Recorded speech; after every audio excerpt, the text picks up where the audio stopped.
बातमी बीडमधून येते। ज्ञानेश्वरी मुंडे यांचं आमरण उपोषण स्थगित झालेलं आहे। अप्पर पोलीस अधीक्षक चेतना तिडके यांनी पाणी पाजून त्यांचं उपोषण सोडलेलं आहे। अप्पर पोलीस अधीक्षक चेतना तिडके यांच्या भेटीनंतर हे आमरण उपोषण तात्पुरतं स्थगित केल्याचं जाहीर करण्यात आलंय।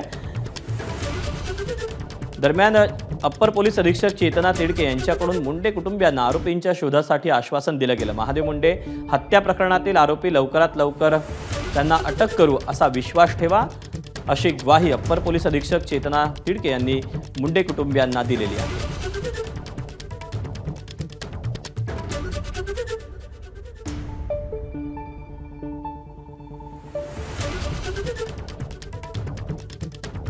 अपडेट जाणून घ्या। गोविंद शेळके आपल्यासोबत आहे। गोविंद, अप्पर पोलीस अधीक्षक आणि ज्ञानेश्वरी मुंडे यांच्यामध्ये काय नेमकं संभाषण घडलं?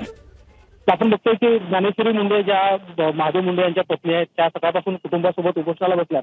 आता चेतना तिडके ज्या अप्पर पोलीस अधीक्षक आहेत, त्यांच्याकडे परळी आणि अंबाजोगाई भाग येतो, तर त्यांनी जेव्हा चर्चा केली त्यावेळेस त्यांना आश्वासन देण्यात आलं की 1 महिन्याचा अवधी त्यांना देण्यात आलेला आहे।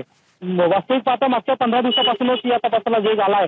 काही माणसांच्या या संदर्भामध्ये चौकशा सुद्धा झाल्या, कारण बीड स्थानिक गुन्हे शाखेकडून एक पथक नेमण्यात आलेलं आहे आणि त्याचं संतोष साबळे हे नेतृत्व करतायत। हेच सगळं आज ज्ञानेश्वरी मुंडे यांना सांगितलं आणि त्यानंतर आपण बघतोय की सकाळपासून जे उपोषण सुरू झालं होतं ते स्थगित करण्यात आलंय आणि 1 महिन्याच्या आत यांना या सगळ्या आरोपीच्या संदर्भात आम्ही पकडून देऊ असं आश्वासन पोलिसांनी दिलंय। दिवा गोविंद, धन्यवाद दिलेल्या सविस्तर माहितीबद्दल। एबीपी माझा, उघडा डोळे बघा नीट।